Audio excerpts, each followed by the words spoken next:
Once again खुदावंद के बाबरकत नाम में आप सबकी सलामती हो और आप सबको यहाँ पर फिर वेलकम कलवी चैपल नॉर्बरी में। तो खुदावंद का शुक्र अदा करते हैं कि आज हम फिर उसकी बारगाह में उसकी बादशाही की बातें सुनने के लिए हाजिर हैं। तो जैसा कि हम अपनी रूटीन के मुताबिक स्टडी कर रहे हैं life and ministry of Jesus Christ in chronological order, तालीमात और हयातुल मसीह सिलसिला बसिलसिला तरतीब के साथ। तो हाँ, हम अपने रूटीन के मुताबिक कलाम मुक़द्दस में से देखेंगे आज फिर मैथ्यू 17 वर्स 1 से, मार्क 9 वर्स 2 से और लूक 9:28 से। लास्ट टाइम हम देखते हैं कि हम पहाड़ पर थे जहाँ पर खुदावंद की सूरत बदल गई। खुदावंद ने अपना जलाल अपने 3 खास शागिर्दों पर ज़ाहिर किया। आमीन। ये था जो लास्ट टाइम हमने इस पे गौर किया। मरकस लिखता है कि उन्होंने इस कलाम को याद रखा और लूक लिखता है 36 वर्ष पे, और वो चुप रहे और जो बातें देखी थी उन दिनों में किसी को उनकी कुछ खबर न दी। लेकिन जो जो वो नीचे उतरते, एक और बात मरकस वर्ष 10 में लिखता है, और वो आपस में बहस करते थे कि मुर्दों में से जी उठने के क्या मायने हैं। गौर करना इस पे, मैंने जब गौर किया इस पे, मैं तैयारी कर रहा था, तो that is I learned a few deep things, गहरी, जिससे मुझे बड़ी बरकत मिली। तो मैं चाहता हूं कि आप इसको जरा गौर से, दिस इज रियल मैसेज। यहां पर वो आपस में बहस करते थे कि मुर्दों में से जी उठने के क्या माने हैं। अब उनको ये ना समझे कि उनको पता नहीं था कि मर के जी उठना क्या है। दे न्यू दैट, क्योंकि यीशु ने खुद मुर्दों को जिंदा किया था, उनको पता है ऐसे मरना ऐसे जी उठना। लेकिन असल में कंफ्यूजन क्या थी? अब मतलब ये था कि रियल मसाया को भी देख लिया, जान भी लिया, खुदावन बार बार अपने मरने की भी बात कर रहा है, फिर जी उठने की, और अब यीशु कह रहा है चुप कर जाना। असल में बात क्या थी? वो बात आगे थी, और वो आपस में बहस करते मुर्दों में से जी उठने के क्या मायने हैं। फिर शागिर्दों ने उससे पूछा कि फकीह क्यों कर कहते हैं, फकीह क्यों कर कहते हैं कि एलिया का पहले आना जरूर है। और ये था बड़ा लॉजिक और बड़ा मुनासिब क्वेश्चन था। फकीह फरीसी कौन थे? एक्सपर्ट ऑफ द लॉ, जो स्क्रिप्चर के एक्सपर्ट थे, जो माहिर हैं। वो क्यों कहते हैं कि एलिया का पहले आना जरूर है? मतलब कि यू आर द मसाया, हम बिलीव करते हैं, हमने देख भी लिया है। लेकिन कलाम मुक़द्दस कहते हैं कि पहले एलिया आएगा। तो वेयर इज एलिया? तू तो इत्थे आ, एलिया केड़ा है? फिर दस वेयर इज द एलिया? और वो जो प्रोफेसी कोट कर रहे थे, पता आपको कौन सी थी प्रोफेसी? मलाकी, जो आखिरी किताब है ओल्ड टेस्टामेंट की, उसमें क्या लिखा था? आखिरी चैप्टर है उसका, मलाकी वर्स 5। देखो, खुदावंद के बुजुर्ग और होलनाक दिन के आने से पेशतर मैं एलिया नबी को तुम्हारे पास भेजूंगा, और वो बाप का दिल बेटे की तरफ और बेटे का बाप की तरफ माल करेगा। मबादा में आऊं और जमीन को मलाउन करूं। ये थी last prophecy before the messiah comes. ठीक है? और यानी कि जब वो जलाल के साथ जजमेंट के लिए आएगा, अदालत के लिए आएगा, उससे पहले वो कहता है कि एलिया नबी को मैं तुम्हारे पास भेजूंगा। लेकिन एक वो और उनको बात याद दिलाना चाहते हैं कि ग्रेटर क्वेश्चन और greater important thing is going to happen before that. और वो आगे कहते हैं वर्स 12, मार्क 9:12 और मैथ्यू 17:11। उसने जवाब में उनसे कहा, अलबत्ता एलिया अलबत्ता आएगा और पहले आकर सब कुछ बहाल करेगा। Yes, in future Elijah will come and everything वो प्रिपेयर करेगा। हम पढ़ते हैं ना कि वो कहता है कि वो यशाया में लिखा है कि वो हर घाटी भर दी जाएगी और उसके रात से सीधे बियाबान को, वीराने को सेट कर दिया जाएगा। Yes, he will come back. लेकिन इससे भी जरूरी बात है कि खुदावन कहते हैं मगर सुनेगा, क्या वजह है कि इब्ने आदम के हक में लिखा है कि वो बहुत दुख उठाएगा और हकीर किया जाए। The son of man, that is messianic title of the Messiah. ये है डैनियल चैप्टर 7 से। जैसे मैंने बताया कि एक आदमजात को उसने देखा कि वो आया और सल्तनत और उम्मतें और सब उसके हुजूर हाजिर हुए और उसकी वर्शिप की गई और उसकी सल्तनत अब्दुल्लाबाद तक कायम। तो उसने उसका टाइटल जो था the son of man, that was taken from the Daniel chapter 7, जहां पर यह जिक्र किया गया है कि मैं वो हूं। तो उनका जो माइंड था कंफ्यूज इसलिए था कि यू आर हियर ऑलरेडी, तो तुझे अभी किंगडम और सल्तनत स्टैब्लिश करने की कोई मुश्किल नहीं है। तो लेकिन थोड़ी सी कंफ्यूजन है कि वेयर इज द एलाइजा। खुदावंद उसका जवाब देते हैं कि इससे पहले कि तुम्हारे मैं इस सवाल का जवाब दूं, लेकिन तुम ये क्यों नहीं समझते, मगर क्या वजह है कि इब्ने आदम के हक में लिखा है कि वो बहुत दुख उठाएगा और हकीर किया जाएगा। गोइंग टू, बहुत दुख। और यीशु ने बार बार कहा कि वो हम यरूशलेम को जाते हैं और वहां पकड़वाया जाए, और सिर्फ दुख नहीं उठाएगा, बुरी तरह उसको जलील किया जाएगा, थूका जाएगा, मारा जाएगा, उसकी हकारत की जाएगी। हकीर करना हकारत की जाएगी। और मैं आपसे पूछूं, Do you know where is written? उसने खुदावंद ने खुद कहा, यह भी लिखा है उसके हक में, where is written that कि the Messiah is going to suffer a lot. Isaiah, Psalm 22 आप पढ़ते हैं, Psalm 69, Zechariah chapter 12 और Isaiah chapter कौन सा 53 कि उसकी डिटेल कि उसकी डेथ के बारे में और what kind of suffering is going to suffer. मैं एक दो वर्सेस पढ़ना चाहता हूं ताकि आपको पता चल जाए कि उसके बारे में क्या लिखा है। ज़बूर पूरा नहीं, मैं चंद आयतें पढ़ूंगा। वर्स 6 में, ज़बूर 22:6, पर मैं तो कीड़ा हूं, इंसान नहीं, आदमी में अंगुश्त नुमा और लोगों में हकीर। लिखा ना, कहते हैं कीरी। वो सब जो मुझे देखते हैं मेरा मज़ाहिका उड़ाते हैं, वो मुंह चढ़ाते और सर हिला हिला कर कहते हैं। आपको याद है, अगर आप पढ़ें तो लिखा है कि लोग सर हिला हिला कहते रहे, इसने अपने आप को लोगों बचाए, अपने आप को बचाए, अगर तू खुदा का बेटा है तो। यानी कि राह चलते लोग भी उसका मजाक उड़ाते, फक्की फरीसी उड़ाते, इवन डाकू उड़ाते थे, उनका मजाक उसका उड़ाते थे। और वर्स 18 में लिखा है, 16 में लिखा है कि कुत्तों ने मुझे घेर लिया है, बदकारों की गिरोह मुझे घेरे हुए है, मेरे हाथ और मेरे पांव छीनते हैं। ये प्रोफेसी थी उसके बाद। वो 18 में लिखा है, वो मेरे कपड़े आपस में बांटते और मेरी पोशाक पर कुर्रा डालते हैं। यानी कि डिटेल के साथ आप पढ़ सकते हैं कि वहां उसकी क्रूसिफिक्शन के बारे में कि कैसे उसकी मौत होगी। इवन Psalm 69 वर्स 3 में लिखा है, मैं चलाते चलाते थक गया, मेरा गला सूख गया, मेरी आंखें अपने खुदा के इंतजार में पथरा गया है, मेरे खुदा है मेरे खुदा।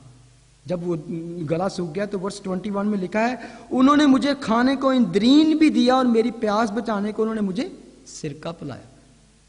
डिटेल के साथ जकरिया में लिखा है, जकरिया 12:10 में लिखा है, और मैं दाऊद के घराने और यरूशलेम के बशिंदों पर फजल और मुनाजात की रूह नाजिल करूंगा, और वो उस पर जिसको उन्होंने छीदा है नजर करेंगे और उसके लिए मातन करेंगे, जैसा कोई अपने इकलौते के लिए करता है।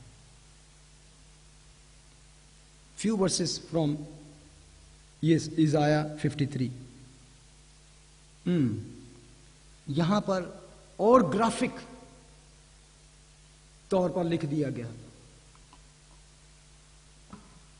पर वो उसके आगे कॉम्पल की तरह और खुश जमीन से जड़ की मानो फूल लिखता है।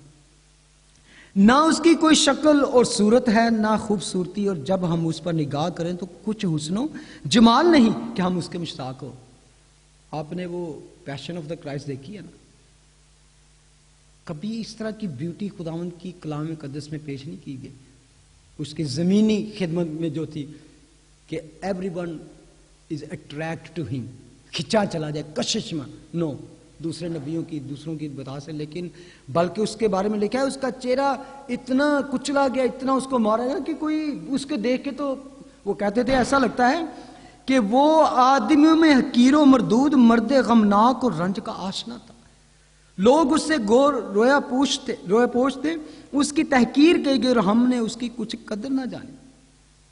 उस तो भी उसने हमारी मुशक्कतें उठा ली और हमारे गमों को बर्दाश्त किया, पर हमने उसे खुदा का मारा कूटा और सताया हुआ समझा।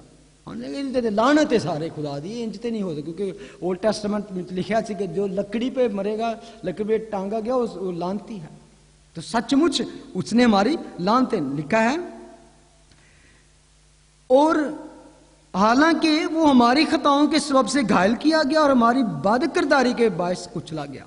हमारी ही सलामती के लिए उस पर सियासत हुई ताकि उसके मार खाने से हम शिफा पाए। अभी हमने गीत गाया ना कि तेरे मार खाने से मैंने शिफा पाई है। दैट इज, हम सब भेड़ों की मानद भटक गए, हम में से हर एक अपनी राह को फिरा, पर खुदावंद ने हम सब की बदकिरदारी उस पर लाद दी, हमारी बदकिरदारी, इसीलिए वो लानती ठहरा, खुद नहीं था।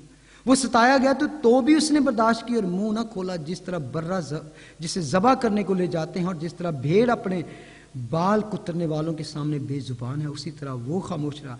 जुल्म करके फतवा लगाकर उससे ले गए।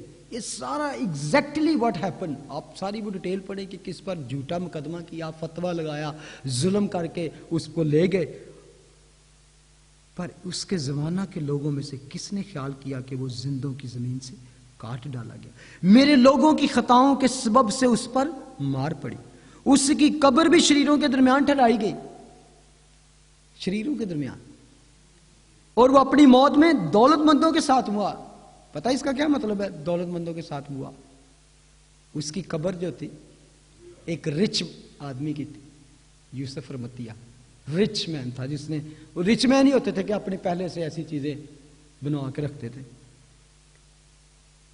हालांकि उसने किसी तरह का जुल्म ना किया, उसके मुंह में हरगिज छल ना था, लेकिन खुदावंद को पसंद आया कि उसे कुचले। उसने उसे गमगीन किया जब उसकी जान गुनाह की कुर्बानी के लिए गुजरानी जाएगी। दैट वाज द पीरियड कि वो खुदावंद बता रहा था कि इससे पहले उसकी जान कुर्बानी के लिए गुजरानी जानी जरूरी है, इससे पहले कि वो दाऊद के तख्त पर हुकूमत करे और हमेशा तक उसकी सल्तनत का आसा कायम रहे।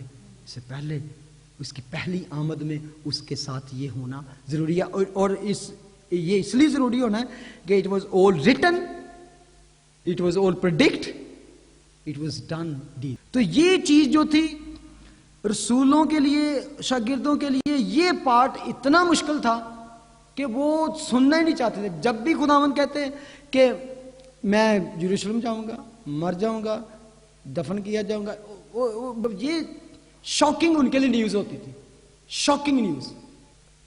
और जब शॉकिंग न्यूज सुनते हैं ना, एक नेचुरली पता है क्या होता है, आप हो मैं, अगली बात हमें समझ नहीं आती, कई दफा तो एंज ही हो जाने शॉकिंग न्यूज। तो इनका भी यही था कि वो अगली बात सुनते ही नहीं थे कि तीसरे दिन मैं जिंदा हूंगा।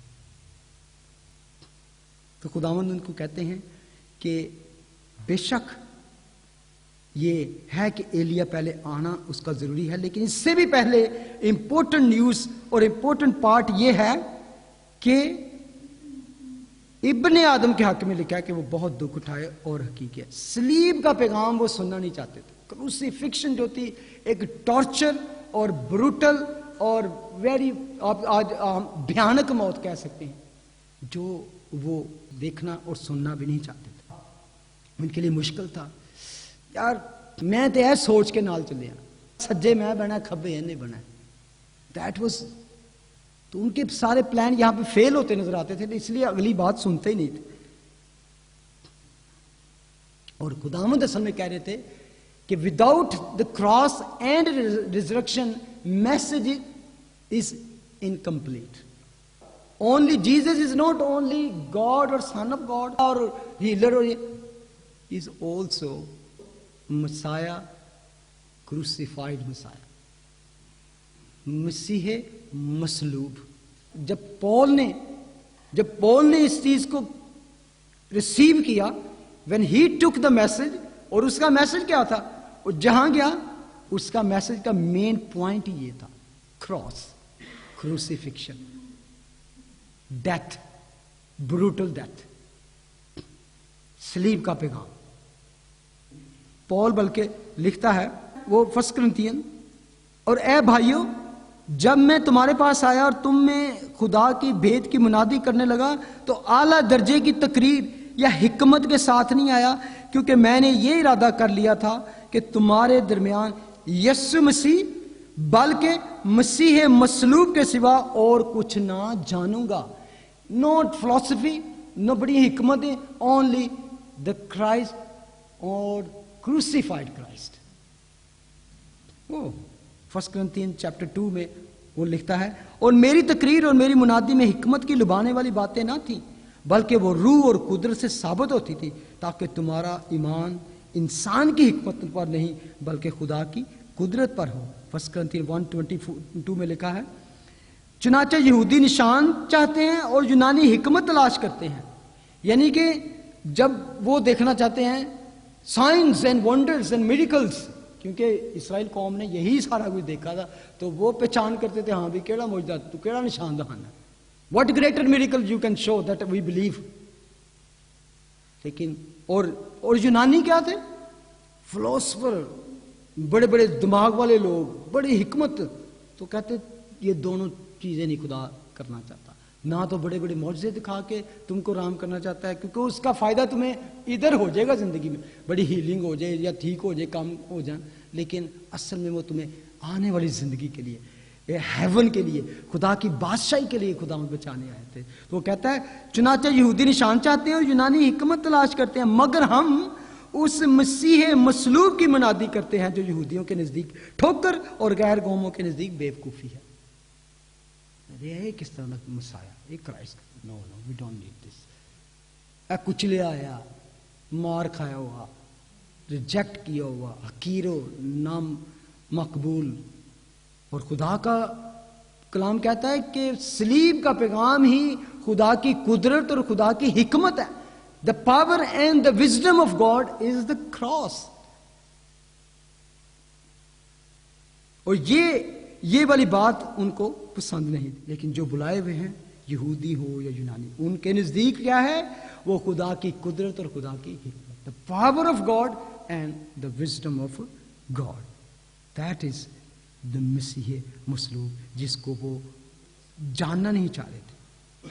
वो असल में खुदावन बताना चाह रहे थे कि ये सब कुछ पहले होगा, ये सब कुछ पहले होगा कि इब्ने आदम हकीर किया जाएगा, कोड़े मारे जाएंगे और क्रूसिफाइड किया जाएगा, बल्कि मुर्दों में से जी उठा। अब भी उनको समझ नहीं आ रही है मुर्दों में से जी, लेकिन लिखा जब वो मुर्दों में से जी उठा तो उनको याद आया, हाँ उसने ये कहा था, उसने कहा नहीं, उसने बार बार बार बार कहा था कि I will raise from death. और उसके बाद क्या होगा? वो आसमान पर उठाया जाएगा। जो इस चीज की वो बात कर रहे थे, तख्त और रूल और किंग, दैट वाज, पता कितना पीरियड था उसमें और इसमें, रिजरेक्शन और उसमें 2000 ईयर्स, मोर देन 2000 ईयर्स। अभी तक उसका हम वेट कर रहे हैं, कुछ बात है, लेकिन उससे पहले भी एक काम होगा, रैप्चर।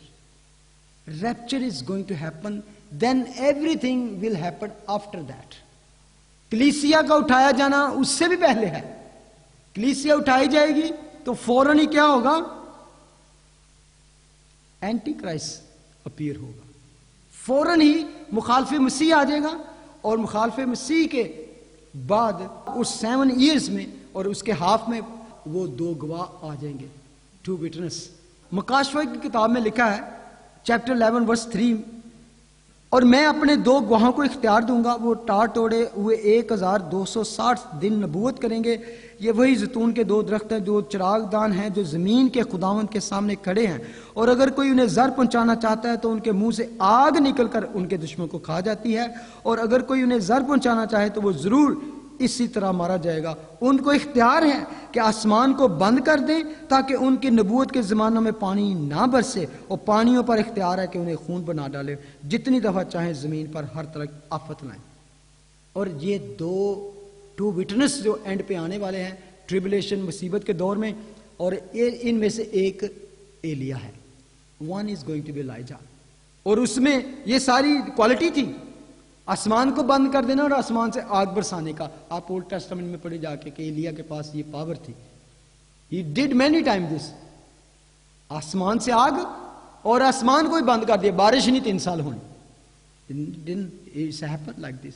तो इसमें 3.5 ईयर वो मुनादी करेंगे, उसके बिल्कुल एंड पर 7 ईयर जब पूरे, देन जीसस विल कम और बड़े जलाल और बड़ी कुदरत और फरिश्तों और सेंट्स मुकद्दसीन के साथ आएगा, और वो बात जो है वो 1000 साल बादशाही पे खत्म होगी विद पावर एंड ग्लोरी, जलाल और कुदरत के साथ खुदावंद आएगा। तो खुदावंद आगे कहते हैं वर्स 13 और 12 में, लेकिन मैं तुमसे कहता हूं कि एलिया तो आ चुका और उन्होंने उसका यकीन नहीं। अब वो फिर थोड़ा सा उनको उन्होंने झटका दिया। पहले खुदावंद ने कहा कि यस ही विल कम, वो प्रोफेसी पूरी होगी। फिर खुदावंद कहते हैं अगली आयत में, लेकिन मैं तुमसे कहता हूं कि एलिया तो आ चुका और उन्होंने उसे नहीं पहचाना। हैं? आ चुका? अभी लॉर्ड क्या है कि वो आएगा, खुदावंद के उस दिन के खौफनाक और होलनाक दिन के आने से पेशतर वो आएगा। अभी तुम कहते हो क्या? खुदावंद कहते हैं मार्क 9:13, और जैसा उसके हक में लिखा है उन्होंने जो कुछ चाहा उसके साथ किया।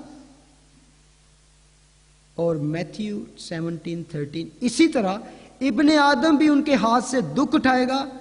तब शागिर्द समझ गए कि उसने उनसे यूहन्ना बपतिस्मा देने वाले की बाबत कहा है।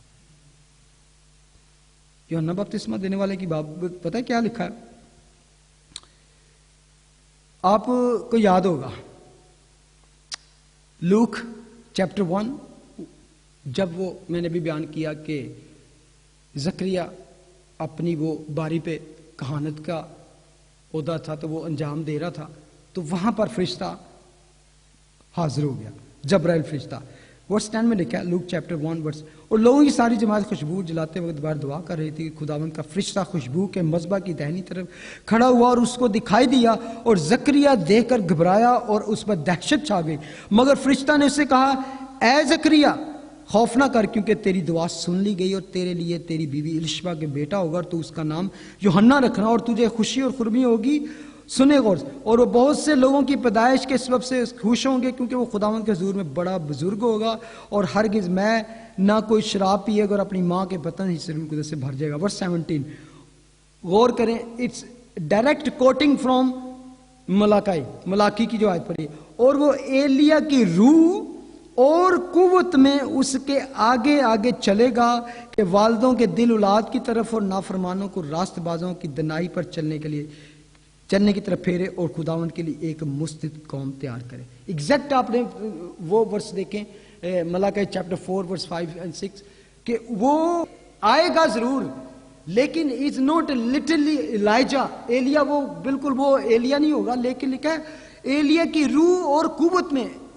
In English you can say he will hold his office, the same kind of power and the same kind of spirit। अगर आप स्टडी करें, अभी मेरे पास टाइम नहीं, मैं आपको बताऊं कि कितनी चीजें उसकी रिजेंबलेंस थी एलिया के साथ। He was a fiery preacher, बहुत सारी रिजेंबलेंस, किसी फिर टाइम में आपको बताऊंगा कि कितनी एलिया और एलिजा। लेकिन लिटरली ये आप कह सकते हैं कि यीशु के आने से पहले उसने कहा कि लोगों ने जब पूछा कि तू कौन है, तेरी अथॉरिटी क्या है, आर यू द मसाया, उसने कहा नहीं। आर यू दैट प्रॉफिट, उसने कहा नहीं। आर यू द एलिया, उसने कहा नहीं। खुदावंद ने कहा कि अगर तुम कबूल कर लो तो एलिया आ चुका। जिस तरह खुदावंद की 2 आमदें हैं, जिस तरह खुदावंद पहली दफा आए तो ऐसे क्या है, एक ऐसा कफारा बन के आए जिसने सारे गुनाह उठाने थे। तो उसका पेशरो कौन था? एलिया। लेकिन जब वो कुदरत और जलाल के साथ आएंगे तो वो रियल वाला एलिया आएगा, जिसके बारे में बताया कि वो 3.5 साल तक वो यरूशलेम में उसकी मनाती करेंगे। तो दैट इज लिटरली खुदावंद उसको कह रहे हैं कि एलिया आ चुका, अगर उसको कबूल करते तो दैट वाज द एलिया। लेकिन उन्होंने कबूल ना किया, क्योंकि लिखा है जो कुछ उन्होंने उसके साथ चाहा किया। क्या किया उन्होंने उसको? They killed him. तो उसी तरह वो लिखा कि इब्ने आदम को भी ऐसा ही करेंगे, जैसा यूहन्ना बपतिस्मा के साथ उन्होंने किया, और उसी तरह उन्होंने मेरे साथ भी करेंगे। और शागिर्द समझ गए कि ये उसके बारे में कहता है कि यूहन्ना बपतिस्मा देने वाले। So we are now what we are waiting for, and मैं करूंगा इसके साथ कि हमारा अब जो फोकस क्या है, we are not even waiting for Elijah, we are not waiting for the antichrist, we are waiting for Jesus Christ, because they all will happen later on after that. Elijah के बारे में भी लिखा है जो आएगा, लेकिन हम जो वेट कर रहे हैं, we are waiting for the rapture, और रैप्चर के फौरन बाद एंटी क्राइस्ट भी आएगा, एलिया भी आएगा, और उसके 7 साल बाद खुदा यीशु मसीह बड़ी कुदरत और जलाल के साथ, और सेंट मुकद्दसीन कलीसिया जिसे कह सकते हैं जो उठाई जाएगी 7 साल के बाद उसके साथ आएगी, फरिश्ते उसके साथ आएंगे, और उसके बाद क्या होगा, जलाल के साथ खुदावंद की दूसरी आमद, और फिर शैतान का बांधा जाना for 1000 years। Devil will be bound in the pit, पाताल में फेंक दिया जाएगा 1000 साल के लिए, और उस 1000 साल बादशाही के बाद क्या होगा, क्योंकि उसके बाद वो फिर छोड़ दिया जाएगा, क्योंकि शैतान पहले तो उसमें पाताल में डाल दिया जाएगा 1000 साल, लेकिन निकाल के फिर उसको हमेशा के लिए आग और गंधक की झील में डाल दिया जाएगा। उसके बाद उसकी खलासी नहीं होगी, तो उसके बाद क्या होगा, नया आसमान नई जमीन, सारी चीजें कहता है, वो लिखा है कि वो आसमान भी न रहा और जमीन भी न रहा, और सब कुछ उसके साथ सामने से भाग गए, फिर नया आसमान और नई जमीन होगी, और उसके बाद क्या होगा, अबदी जिंदगी, अबदी जिंदगी, अबदी जिंदगी, इटर्नल लाइफ, ना खत्म होने वाली जिंदगी, और उसके बाद I don't know, then we will know when we go to heaven. Amen. So we are waiting for the Jesus Christ who is coming soon. खुदावन तेरा शुक्र, तेरी हमद, तेरी तारीफ। बेशक खुदावन इस तेरे कलाम के वसीले से हमने वो सब चीजें जानी खुदावन की जो तू ऑलरेडी कर चुका है। खुदावन तू अपनी जान का कुफारा दे चुका है। खुदावन तूने उस दुख को, उस हकीर और लानती मौत को बर्दाश्त कर लिया। खुदावन हमारे लिए खुदावन तुझ पर सियासत हुई, हमारे ही गुनाहों की वजह से खुदावन ये सब कुछ तूने सहा, ताकि हम पाक होकर, हम पाकीज़ा होकर तेरी उम्मत बन सके। खुदावन हम अंधेरे से निकलकर खुदावन रोशनी में, शैतान के पंजे से निकलकर मुकद्दसीन की जमात में शामिल हो जाए। तेरा शुक्र हो खुदावन, ये सब कुछ तूने ऑलरेडी कर दिया है। खुदावन अब हमें खुदावन इसी उम्मीद पे अपने आप को पाकीज़ा रखना है, अपने आप अपनी जिंदगी को होली रखना है, कि हम जब तू इस दुनिया में आए हमें लेने के लिए, अपनी कलीसिया को लेने के लिए, तो हम लेफ्ट बिहाइंड ना रह जाए, हम पीछे ना रह जाए। खुदावन हम सुस्ती में न रह जाए, हम दुनिया की रंगरलियों में, उसके ऐशो इशरत में डूब कर खुदावन तेरी आमद को मिस ना करें। खुदावन बख्श दे कि तेरे लिए हमेशा हम तैयार हैं। खुदावन तुझे मिलने के लिए, तुझे देखने के लिए और तेरे साथ जाने के लिए। इन जीसस नेम आमीन। God bless.